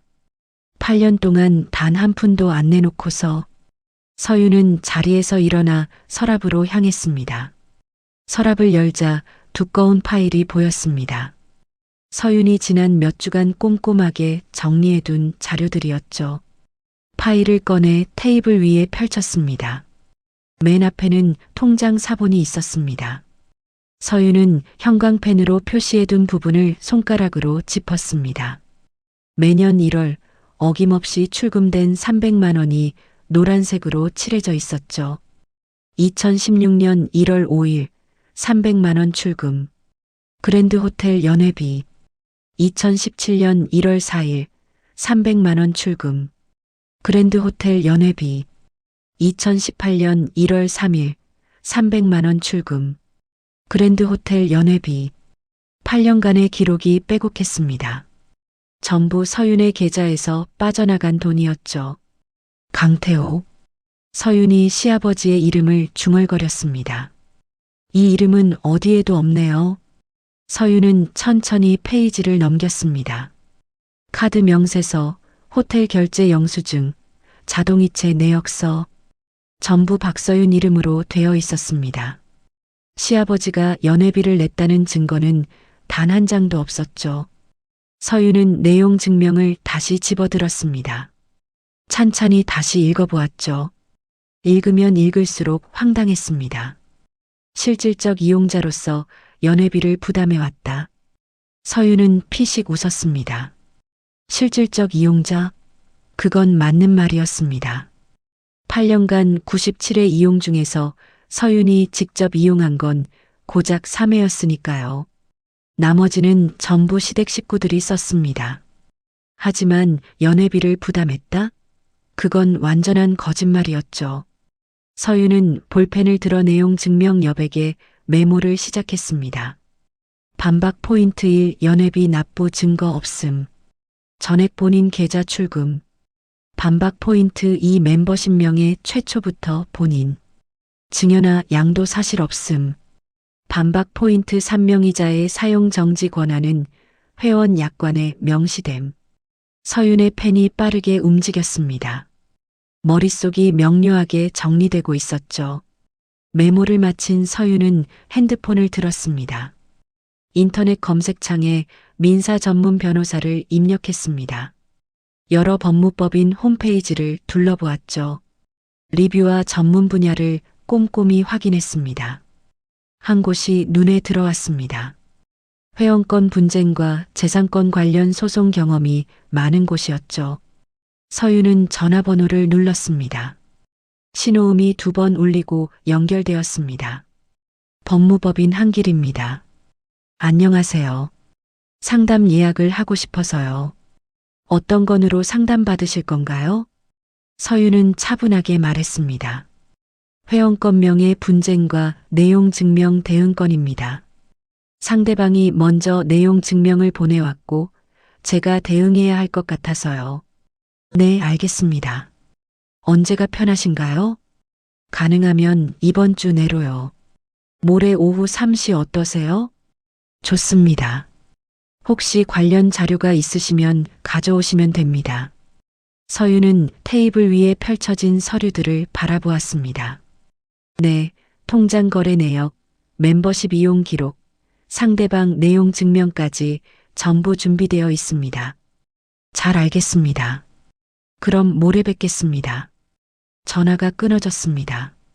서윤은 핸드폰을 내려놓고 창밖을 바라보았습니다. 하늘이 맑았습니다. 구름 한 점 없는 파란 하늘이었죠. 서윤은 생각했습니다. 시댁에서 정말로 법적 대응을 해올 줄은 알았지만 이렇게 허술할 줄은 몰랐다고요. 내용 증명의 핵심 주장은 연회비를 부담했으니 권리가 있다는 것이었습니다. 하지만 그 주장을 뒷받침할 증거가 없었죠. 시댁에서는 단 한 번도 연회비를 낸 적이 없었으니까요. 반면 서윤에게는 8년간의 기록이 있었습니다. 통장 거래 내역, 카드 명세서, 호텔 결제 기록. 모든 것이 서윤의 이름으로 되어 있었죠. 법정에서 무엇이 더 힘을 가질지는 뻔했습니다. 증거 없이 법적 대응이라 서윤이 나지막이 중얼거렸습니다. 참 무모하시네요. 서윤은 다시 서류들을 정리하기 시작했습니다. 내용 증명을 투명 파일에 넣었습니다. 잘린 멤버십 카드 조각들이 담긴 그 파일이었죠. 모든 것이 한 곳에 모이고 있었습니다. 그리고 노트북을 열어 새 문서를 만들었습니다. 변호사 상담 준비 자료라는 제목을 붙였죠. 서윤은 키보드를 두드리기 시작했습니다. 1. 멤버십 가입 경위 2016년 결혼 당시 친정아버지가 가입비 6천만 원 납부. 명의는 최초부터 본인. 2. 연회비 납부 현황 2016년부터 2024년까지 매년 300만 원, 총 2,400만 원. 전액 본인 계좌에서 출금. 3. 이용 내역 8년간 총 97회 이용. 본인 직접 이용 3회. 시댁 가족 이용 94회. 4. 상대방 주장 실질적 이용자로서 연회비 부담했다고 주장. 그러나 증거 없음. 서윤의 손가락이 멈추지 않았습니다. 생각나는 대로 모든 것을 적어 내려갔죠. 해가 기울기 시작했습니다. 서윤은 문서 작성을 마치고 저장 버튼을 눌렀습니다. 프린터에서 윙 소리가 나며 종이가 뽑혀 나왔죠. 서윤은 출력된 종이를 파일에 넣었습니다. 이제 변호사를 만날 준비가 끝났습니다. 서윤은 의자 등받이에 기대 앉았습니다. 긴 한숨이 나왔죠. 피곤했습니다. 하지만 마음은 오히려 가벼웠어요. 이혼하기 전까지만 해도 서윤은 이런 상황을 상상조차 못했습니다. 시댁과 법적으로 다투게 될 줄은 꿈에도 몰랐죠. 하지만 지금은 달랐습니다. 두렵지 않았습니다. 왜냐하면 서윤에게는 진실이 있었으니까요. 그리고 그 진실을 증명할 기록이 있었습니다. 모레 오후 3시 서윤이 중얼거렸습니다. 기다리고 있을게요. 서윤은 자리에서 일어났습니다. 부엌으로 가서 물 한 잔을 따랐죠. 차가운 물이 목을 타고 내려갔습니다. 창밖으로 저녁 노을이 번지고 있었습니다. 붉은 빛이 하늘을 물들이고 있었죠. 서윤은 조용히 미소 지었습니다. 싸움은 이제 시작이었습니다. 하지만 서윤은 알고 있었죠. 이 싸움에서 자신이 진리가 없다는 것을요. 증거가 있었으니까요. 그리고 무엇보다 진실이 서윤의 편이었으니까요. 이틀 후 오후 3시였습니다. 서윤은 법무법인 한길의 회의실에 앉아 있었습니다. 테이블 위에는 서윤이 가져온 서류들이 펼쳐져 있었죠. 통장 거래 내역, 카드 명세서, 호텔 결제 영수증, 그리고 시댁에서 보내온 내용 증명까지. 회의실 문이 열리고 변호사가 들어왔습니다. 50대 중반쯤 되어 보이는 남자였죠. 깔끔한 정장에 안경을 쓰고 있었습니다. 박서윤 씨, 안녕하세요. 담당 변호사 정민우입니다. 변호사가 손을 내밀었습니다. 서윤이 악수를 하며 인사했죠. 안녕하세요. 상담 요청드린 박서윤입니다. 변호사가 서윤 맞은편에 앉았습니다. 테이블 위에 서류들을 훑어보았죠. 자료를 많이 준비해 오셨네요. 네. 필요할 것 같아서 가능한 한 다 가져왔습니다. 변호사가 고개를 끄덕이며 서류를 집어들었습니다. 일단 상황을 정리해 주시겠어요? 서윤은 차분하게 설명하기 시작했습니다. 8년 전 결혼할 때 친정아버지가 호텔 멤버십을 만들어 주셨어요. 가입비 6천만 원짜리요. 명의는 처음부터 제 이름으로 되어 있었고요. 변호사가 메모를 하며 들었습니다. 그런데 결혼 후에 제가 그 멤버십을 직접 쓴 건 거의 없었어요. 대부분 시댁 식구들이 사용했죠. 시어머니 동창회, 시아버지 친구 모임, 남편 회식까지요. 연회비는 누가 납부했나요? 전부 제가 냈습니다. 제 통장에서 자동이체로 빠져나갔어요. 8년간 한 해도 빠짐없이요. 서윤은 통장 거래 내역을 변호사 앞으로 밀었습니다. 여기 보시면 매년 1월에 300만 원씩 출금된 게 표시되어 있어요. 전부 제 계좌예요. 변호사가 서류를 꼼꼼히 살펴보았습니다. 페이지를 넘기며 날짜와 금액을 확인했죠. 8년이면 연회비만 2,400만 원이네요. 네. 거기에 레스토랑이나 스파 이용료까지 합치면 약 4천만 원 정도 됩니다. 변호사가 눈을 들어 서윤을 바라보았습니다. 그리고 최근에 이혼하셨고 멤버십 사용을 정지하셨다? 맞습니다. 제 명의니까 제가 정지할 권리가 있다고 생각했어요. 변호사가 시댁에서 보낸 내용 증명을 집어들었습니다. 천천히 읽어 내려갔죠. 읽는 동안 변호사의 표정은 담담했습니다. 다 읽고 나서 변호사가 서류를 내려놓았습니다. 상대방 주장의 핵심은 이거네요. 8년간 실질적 이용자로서 연회비를 부담했으니 권리가 있다. 네, 그렇게 주장하고 있어요. 변호사가 고개를 저었습니다.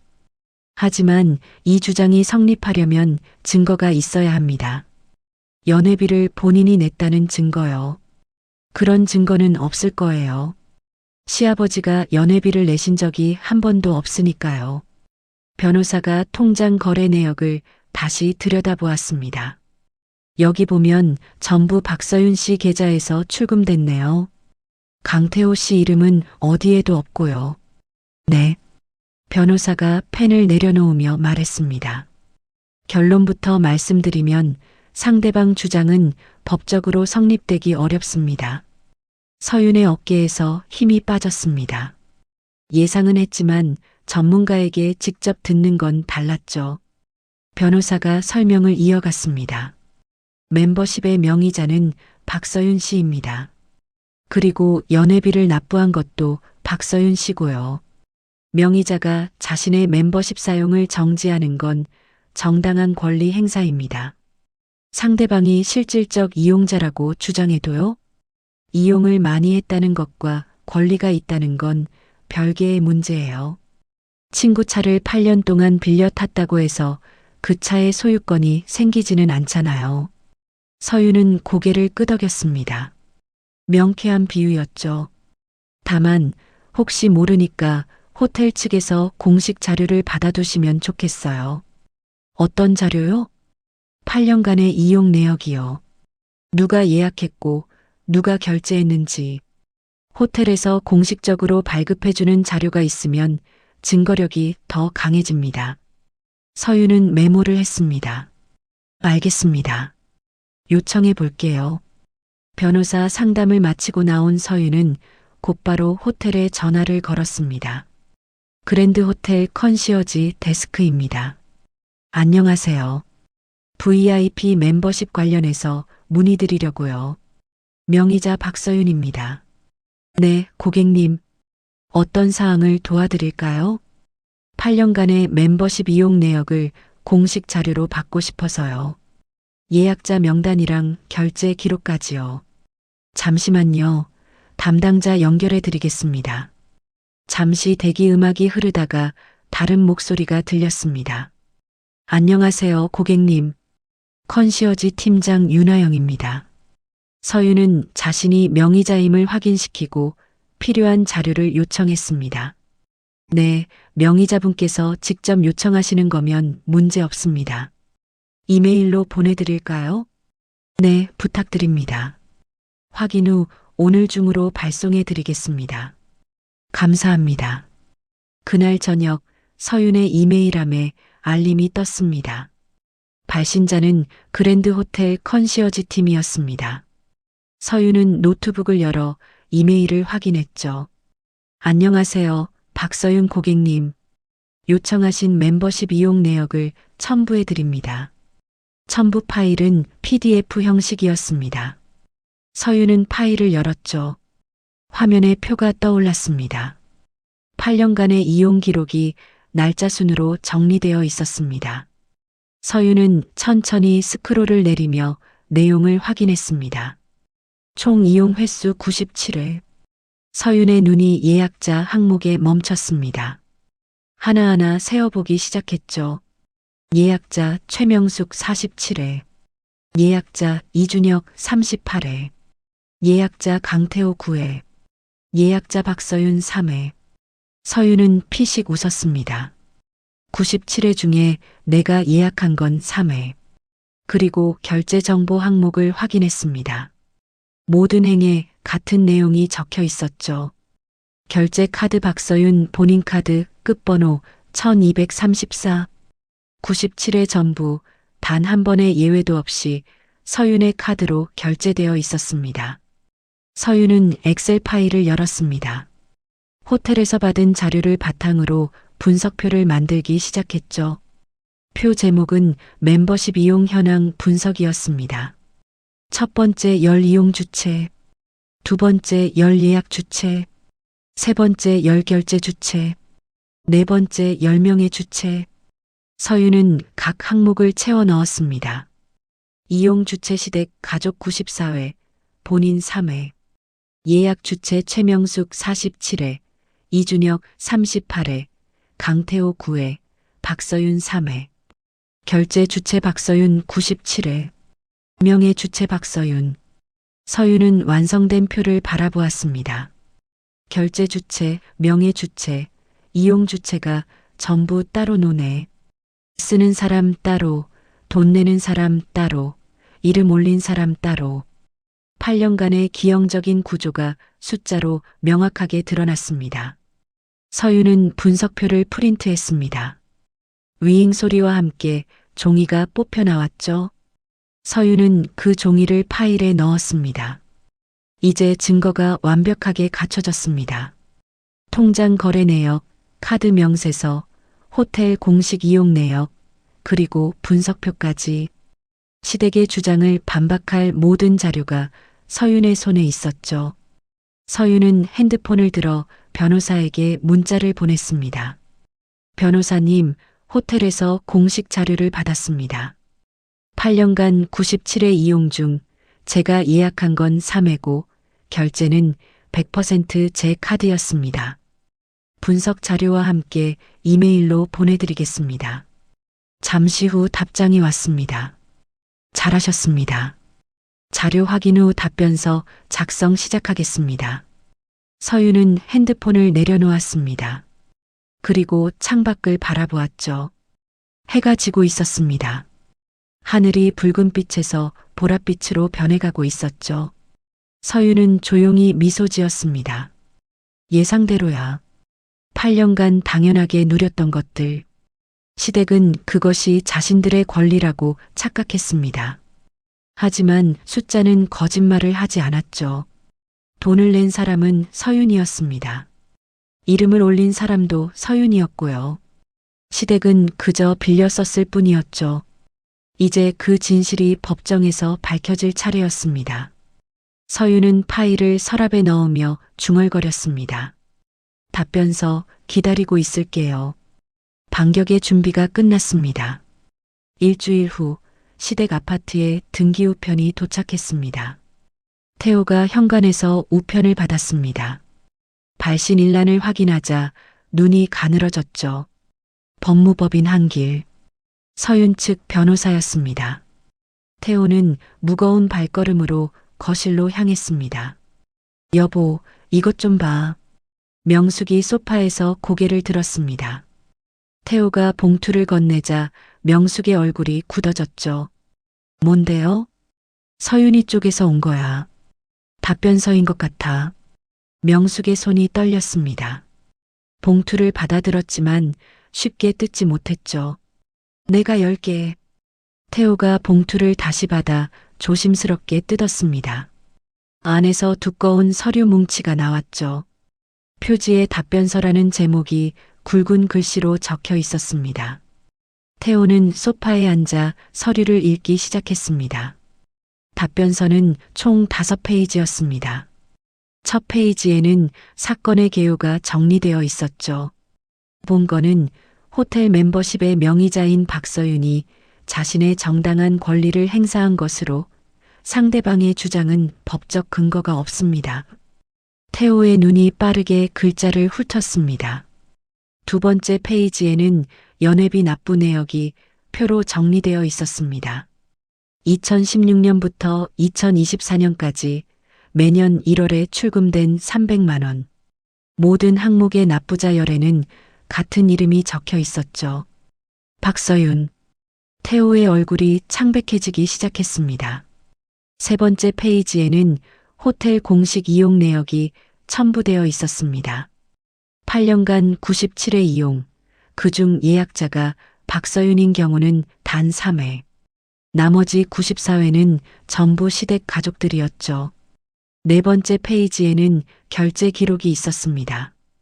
97회의 이용 중 100% 단 한 번의 예외도 없이 박서윤 본인 카드로 결제되었다는 내용이었습니다. 그리고 다섯 번째 페이지. 결론 상대방은 8년간 연회비를 부담했다고 주장하나 이를 증명할 증거가 전무합니다. 반면 본인은 모든 결제 내역을 통장 거래 기록과 카드 명세서로 입증할 수 있습니다. 따라서 상대방의 주장은 사실과 다르며 명의자의 권리 행사는 정당합니다. 태호는 서류를 읽다 말고 멈췄습니다. 손이 미세하게 떨리고 있었죠. 페이지를 넘기는 것조차 힘들어 보였습니다. 여보, 왜 그래요? 뭐라고 써 있어요? 명숙이 다급하게 물었습니다. 태호가 서류를 명숙에게 건넸습니다. 말이 나오지 않는 듯 했죠. 명숙이 서류를 받아들었습니다. 첫 페이지부터 읽기 시작했죠. 읽어 내려가는 동안 명숙의 표정이 점점 일그러졌습니다. 두 번째 페이지의 표를 보는 순간 명숙의 눈이 커졌습니다. 이게 뭐야? 명숙의 목소리가 떨렸습니다. 연회비를 우리가 낸 적이 없다고? 태호가 고개를 떨구며 말했습니다. 그래. 전부 그의 계좌에서 나갔어. 우리는 한 푼도 안 냈어. 명숙의 손에서 서류가 미끄러졌습니다. 바닥에 떨어진 종이들이 흩어졌죠. 어떻게 이럴 수가. 명숙의 목소리가 갈라졌습니다. 그날 저녁 태호는 자신들의 변호사에게 전화를 걸었습니다. 변호사님, 상대방 답변서를 받았습니다. 이걸로 계속 진행할 수 있는 겁니까? 전화기 너머로 한숨소리가 들렸습니다. 솔직히 말씀드리겠습니다. 상대방 증거가 너무 탄탄합니다. 그래도 방법이 있지 않습니까? 우리가 8년 동안 썼는데 이용을 많이 하셨다는 것과 권리가 있다는 건 별개의 문제입니다. 더 중요한 건 연회비를 납부하셨다는 증거가 없으시지 않습니까? 태호는 말문이 막혔습니다. 변호사가 말을 이었습니다. 더 진행하셔도 승산이 없습니다. 비용만 낭비하실 겁니다. 제 조언은 여기서 멈추시는 게 좋겠다는 겁니다. 그럼 그냥 당하고만 있으란 말입니까? 당한 게 아닙니다. 명의자가 자기 권리를 행사한 겁니다. 법적으로 아무 문제가 없어요. 태호는 한참 동안 아무 말도 하지 못했습니다. 알겠습니다. 생각해 보겠습니다. 전화가 끊어졌습니다. 거실에서 대화를 듣고 있던 명숙이 벌떡 일어났습니다. 뭐라고요? 승산이 없다고요? 태호가 고개를 끄덕였습니다. 변호사가 그러더라. 증거가 없으니까 더 해봤자 소용없다고. 명숙의 얼굴이 불그락푸르락해졌습니다. 그럼 명예훼손으로 고소하면 되잖아요. 명예훼손? 그 애가 우리 욕을 하고 다녔을 거 아니에요. 친구들한테, 주변 사람들한테. 그걸로 고소하면 되잖아요. 명숙의 목소리에 절박함이 묻어 있었습니다. 무너진 체면을 어떻게든 되찾고 싶은 마음이었죠. 태호가 잠시 생각하다가 고개를 끄덕였습니다. 일단 변호사한테 물어는 보자. 다음 날 시댁은 두 번째 내용 증명을 보냈습니다. 수신인 박서윤이 주변 지인들에게 허위 사실을 유포하여 발신인의 명예를 훼손하였다. 이에 명예훼손에 대한 법적 책임을 묻겠다.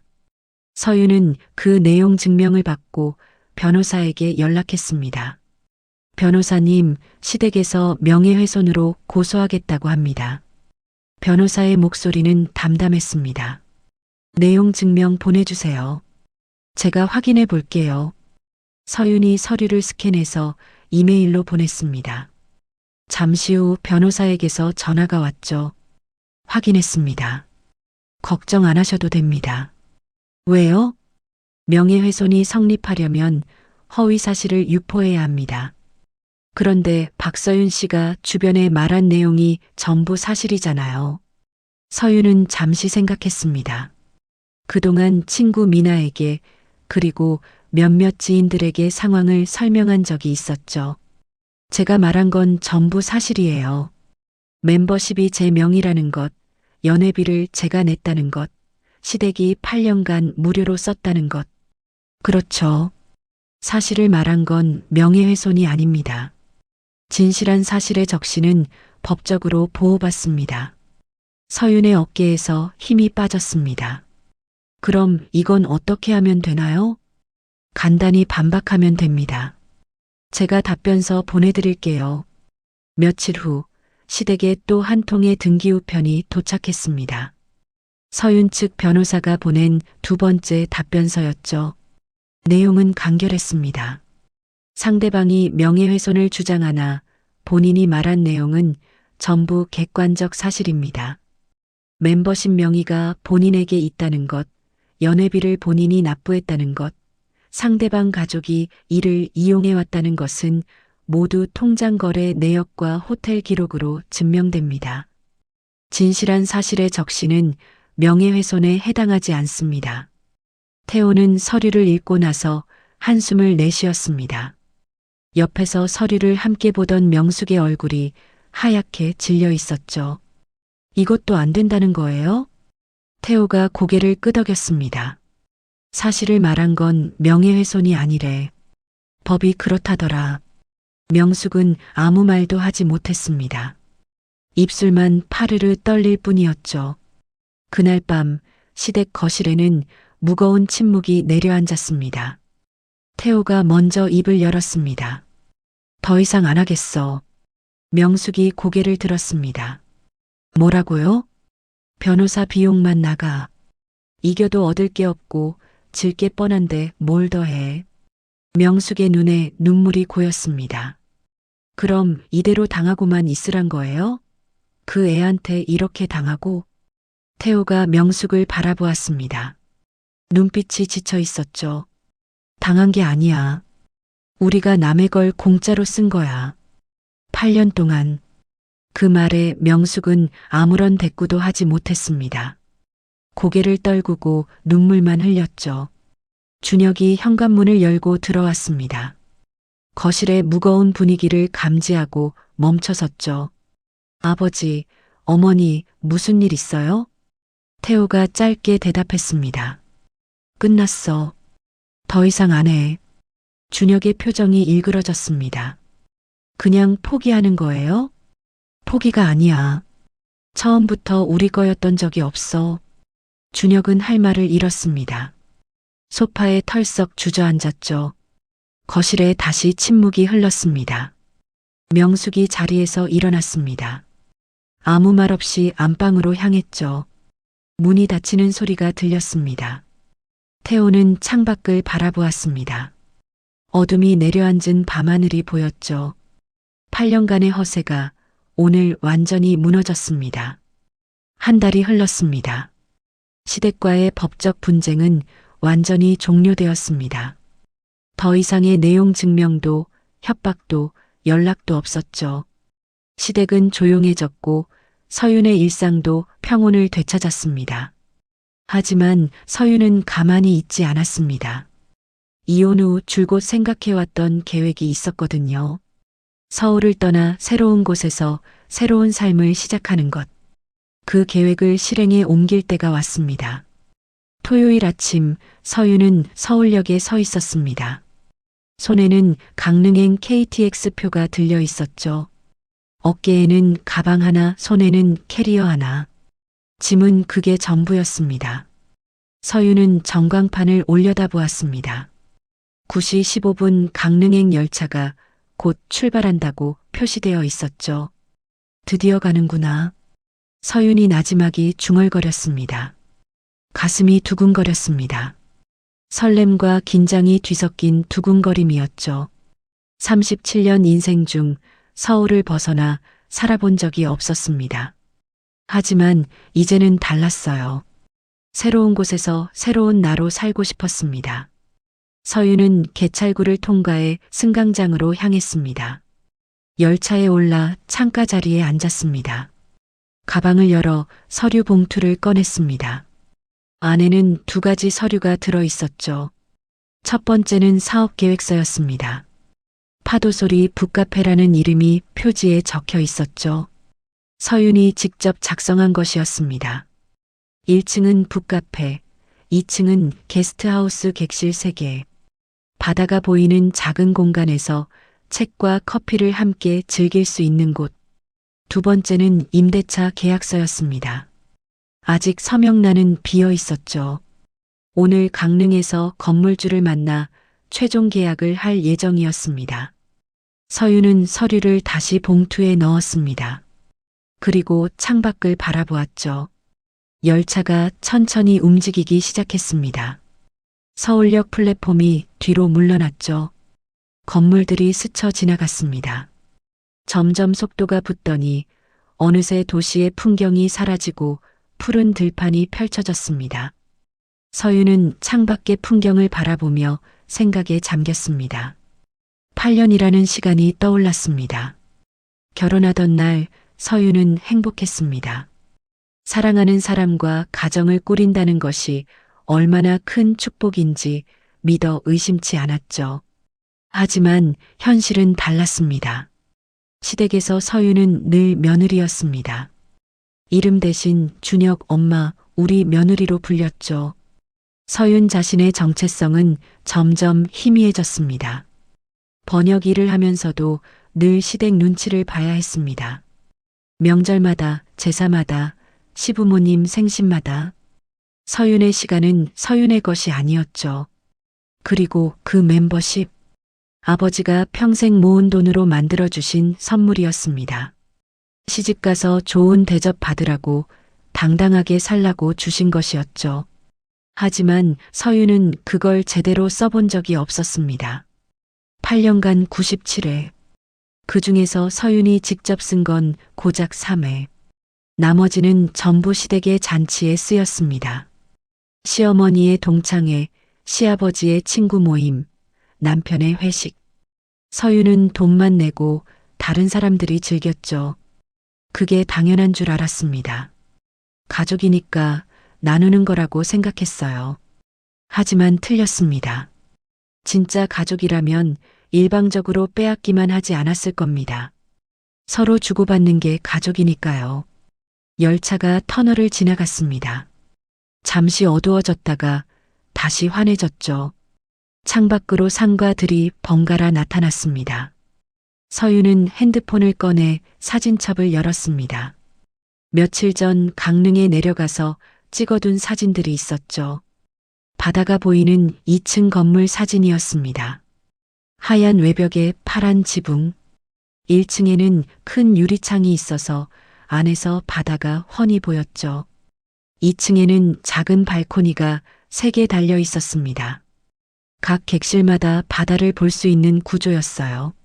서유는 사진을 넘기며 미소 지었습니다. 처음 이 건물을 봤을 때 마음이 확 끌렸습니다. 여기다 싶었죠. 오래된 건물이라 손볼 곳이 많았지만 그래서 오히려 좋았습니다. 자신의 손으로 하나하나 만들어가는 재미가 있을 테니까요. 임대료도 서울에 비하면 훨씬 저렴했습니다. 보증금 3천만 원에 월세 80만 원. 서울에서는 상상도 못할 가격이었죠. 서유는 계산을 해보았습니다. 이혼하면서 재산 분할로 받은 돈, 그리고 프리랜서로 모아둔 저축. 합치면 북카페를 시작하기에 충분했습니다. 물론 넉넉하지는 않았지만 아끼면서 운영하면 될 것 같았어요. 무엇보다 서윤에게는 기술이 있었습니다. 번역 일은 어디서든 할 수 있었으니까요. 북카페를 운영하면서 틈틈이 번역 일을 하면 수입이 끊기지 않을 터였습니다. 2시간이 채 안 되어 강릉역에 도착했습니다. 서유는 캐리어를 끌고 역사 밖으로 나왔습니다. 바닷바람이 얼굴을 스쳤죠. 서울과는 다른 공기였습니다. 짭조름한 바다 냄새가 코끝을 간지렸어요. 서유는 심호흡을 했습니다. 여기가 이제 내 동네가 되는 거구나. 렌터카 업체로 향했습니다. 미리 예약해둔 차를 받아 짐을 실었죠. 내비게이션에 목적지를 입력했습니다. 해변가까지 약 20분 거리였습니다. 서유는 천천히 차를 몰았습니다. 창문을 살짝 열었죠. 바람이 머리카락을 흩날렸습니다. 라디오에서 잔잔한 음악이 흘러나왔어요. 도로 옆으로 바다가 보이기 시작했습니다. 푸른 바다가 끝없이 펼쳐져 있었죠. 햇살이 수면 위에서 반짝였습니다. 서유는 잠시 차를 세우고 바다를 바라보았습니다. 가슴이 벅차올랐습니다. 예쁘다. 서윤이 나지막이 말했습니다. 눈시울이 살짝 붉어졌죠. 하지만 슬픈 눈물이 아니었습니다. 새로운 시작 앞에서 느끼는 감격의 눈물이었어요. 목적지에 도착했습니다. 하얀 외벽에 파란 지붕, 사진으로 봤던 그 건물이 눈앞에 있었습니다. 서유는 차에서 내려 건물을 올려다보았습니다. 실제로 보니 사진보다 더 좋았죠. 1층 유리창 너머로 텅 빈 실내가 보였습니다. 곧 그곳이 책과 커피 향기로 가득 찰 것입니다. 박서윤 씨? 뒤에서 목소리가 들렸습니다. 돌아보니 50대쯤 되어 보이는 남자가 서 있었죠. 부동산 중개사였습니다. 네, 안녕하세요. 반갑습니다. 건물주분께서 안에서 기다리고 계세요. 들어가시죠. 서유는 중개사를 따라 건물 안으로 들어갔습니다. 1층 한쪽에 테이블이 놓여 있었습니다. 60대 초반의 여자가 앉아 있었죠. 건물주였습니다. 온화한 인상이었어요. 어서 오세요. 박서윤 씨 맞으시죠? 네, 안녕하세요. 서윤이 인사하며 맞은편에 앉았습니다. 건물주가 미소 지으며 말했습니다. 젊은 분이 이런 데서 사업을 시작하신다니 용기 있으시네요. 감사합니다. 새로 시작해보고 싶었어요. 이 건물이 오래되긴 했는데 위치가 좋아요. 여름엔 관광객도 많이 오고요. 중개사가 서류를 꺼내 테이블 위에 펼쳤습니다. 임대차 계약서였죠. 자, 그럼 계약 진행하겠습니다. 특약사항은 말씀드린 대로고요. 서명란에 사인해 주시면 됩니다. 서윤은 계약서를 찬찬히 읽었습니다. 보증금 3천만 원, 월세 80만 원, 계약 기간 2년. 이미 여러 번 확인한 내용이었죠. 서윤은 펜을 들었습니다. 서명란에 또박또박 이름을 적었습니다. 박서윤. 펜을 놓는 순간 가슴이 뭉클해졌습니다. 37년 인생에서 처음으로 자신만의 공간을 갖게 된 거였죠. 계약을 마치고 건물 밖으로 나왔습니다. 건물주와 중개사가 떠난 후 서윤은 혼자 건물 앞에 섰습니다. 바다가 눈앞에 펼쳐져 있었죠. 파도가 밀려왔다 밀려가는 소리가 들렸습니다. 서윤은 핸드폰을 꺼내 미나에게 문자를 보냈습니다. 계약했어. 이제 시작이야. 잠시 후 답장이 왔습니다. 대박. 축하해, 서윤아. 오픈하면 내가 첫 손님 할게. 무조건이야. 서윤은 미소 지으며 답장을 보냈습니다. 응, 기다릴게. 제일 좋은 방 줄게. 핸드폰을 주머니에 넣고 다시 바다를 바라보았습니다. 바람이 불어왔습니다. 머리카락이 흩날렸죠. 서윤은 눈을 감았습니다. 파도 소리가 귀를 감쌌습니다. 자연의 소리만이 존재하는 고요함이었죠. 서윤은 생각했습니다. 8년 동안 누군가의 며느리였고 누군가의 아내였습니다. 이름 대신 관계로 불렸죠. 자신이 누구인지 잊어버릴 뻔했습니다. 하지만 이제는 달랐습니다. 이제 내 이름으로 산다. 서윤이 눈을 뜨며 말했습니다. 바다가 반짝이고 있었습니다. 마치 새로운 시작을 축복하듯이요. 서윤은 건물을 돌아보았습니다. 아직 텅 빈 공간이었지만 곧 서윤의 손길로 채워질 것입니다. 책장을 들이고 테이블을 놓고 커피 머신을 설치하고 2층 객실에는 깨끗한 침구를 깔고 작은 화분도 놓을 거예요. 그리고 문을 열겠죠. 파도 소리 북카페라는 간판을 달고 서윤은 조용히 미소 지었습니다. 새로운 인생이 시작되고 있었습니다. 3개월이 흘렀습니다. 강릉 해변가에 작은 카페가 문을 열었습니다. 하얀 외벽에 파란 지붕 그리고 나무로 만든 간판이 바람에 살랑살랑 흔들리고 있었죠. 파도 소리 북카페.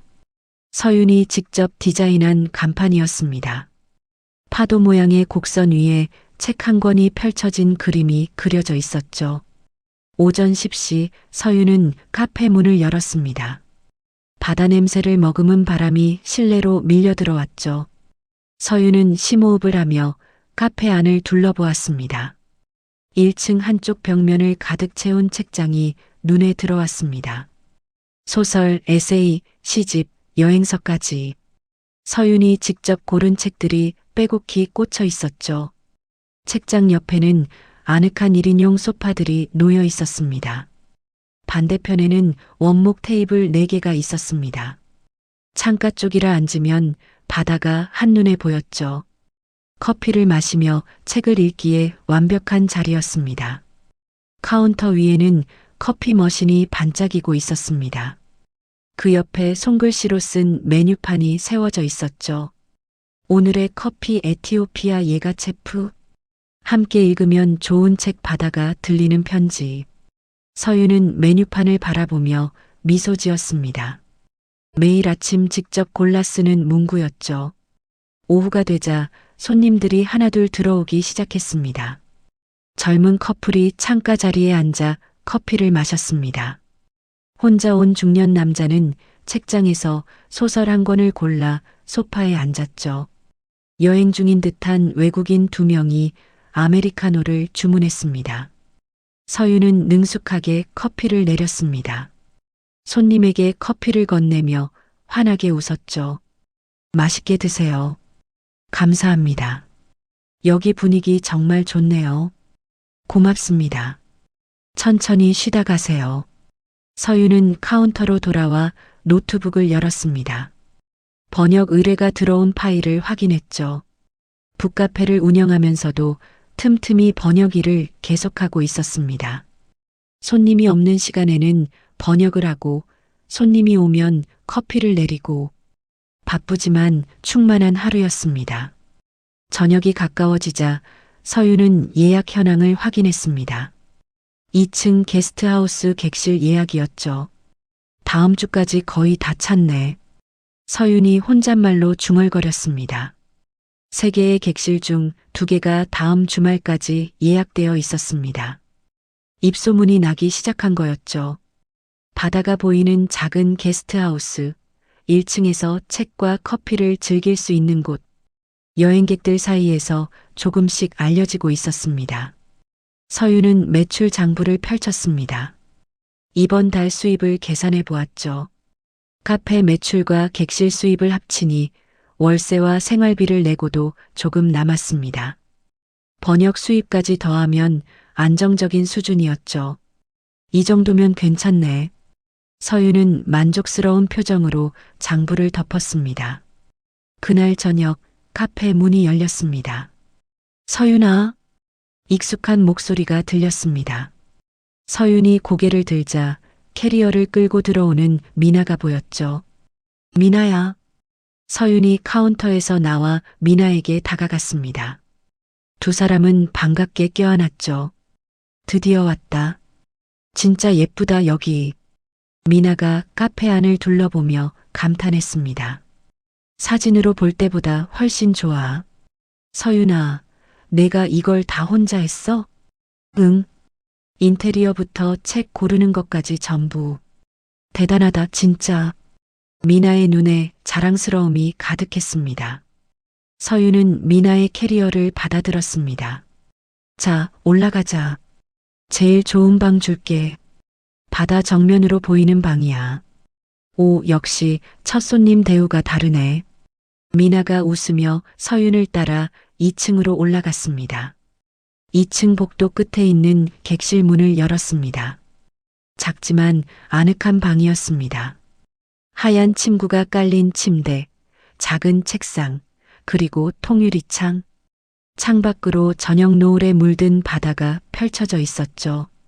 와, 진짜 예쁘다. 미나가 창가로 다가가 바다를 바라보았습니다. 여기서 매일 이걸 보는 거야? 응. 아침에는 해 뜨는 것도 보여. 부럽다, 진짜. 미나가 돌아서서 서윤을 바라보았습니다. 눈빛이 진지해졌죠. 서윤아, 잘했어. 뭘? 다 잘했어. 이 온도, 여기 내려온 것도, 이 카페도. 내가 행복해 보여서 나도 좋아. 서윤의 눈시울이 살짝 붉어졌습니다. 고마워, 미나야. 내가 있어서 버틸 수 있었어. 무슨 소리야? 다 내가 한 거지. 두 사람은 마주보며 웃었습니다. 자, 내려가자. 저녁 먹어야지. 근처에 맛있는 횟집 있어. 좋아, 가자. 며칠 후, 미나가 서울로 돌아갔습니다. 서윤은 역까지 미나를 배웅했습니다. 차창 너머로 손을 흔드는 미나를 보며 서윤도 손을 흔들었죠. 다음에 또 올게. 여름에. 응, 기다릴게. 열차가 떠나고 서윤은 카페로 돌아왔습니다. 혼자가 되니 조용했습니다. 하지만 외롭지는 않았어요. 이제 이 고요함이 편안하게 느껴졌습니다. 서윤은 카운터에 앉아 창밖을 바라보았습니다. 오후의 햇살이 바다 위에서 반짝이고 있었죠. 문득 시댁 생각이 났습니다. 소식을 들은 적이 있었습니다. 미나를 통해서요. 시어머니 명숙은 그 후로 동창회에 나가지 않는다고 했습니다. 호텔 사건 이후로 발을 끊었다더군요. 경로당도 피하고 외출 자체를 삼가고 있다고 했습니다. 체면을 목숨처럼 여기던 분이었죠. 그 체면이 무너진 후 사람들 앞에 나서기가 힘들어진 모양이었습니다. 시아버지 태호도 마찬가지였습니다. 친구들 모임에서 호텔이나 멤버십 이야기가 나오면 슬쩍 자리를 피한다고 했죠. 예전처럼 자랑을 하지도 대접을 하지도 않았습니다. 준혁은 회사 일에만 집중하며 조용히 살고 있다고 들었습니다. 재혼 이야기도 없고 그저 묵묵히 출퇴근만 한다더군요.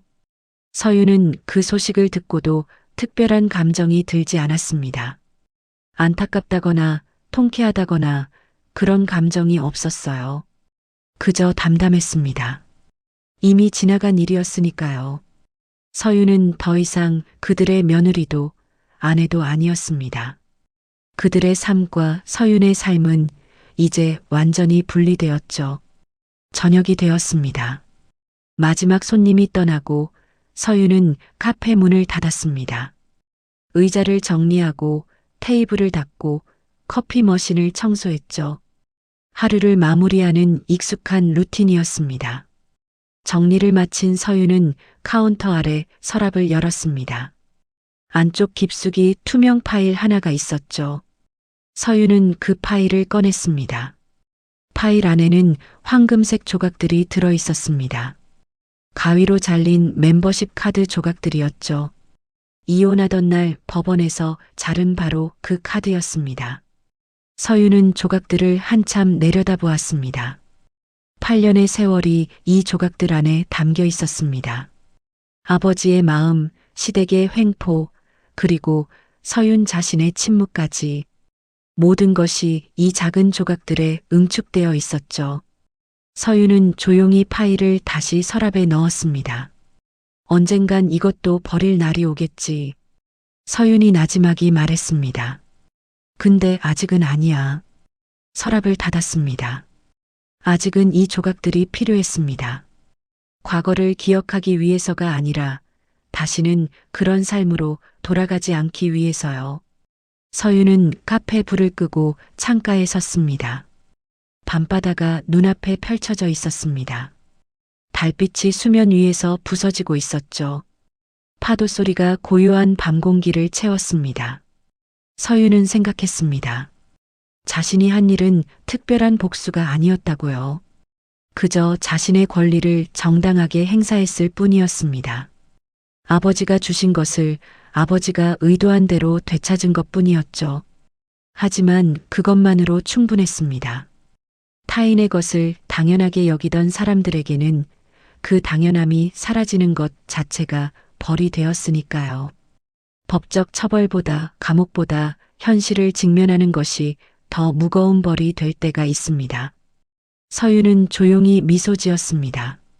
잘 자, 아버지. 서윤이 작은 목소리로 말했습니다. 딸, 이제 잘 살고 있어요. 바람이 불어왔습니다. 마치 대답처럼요.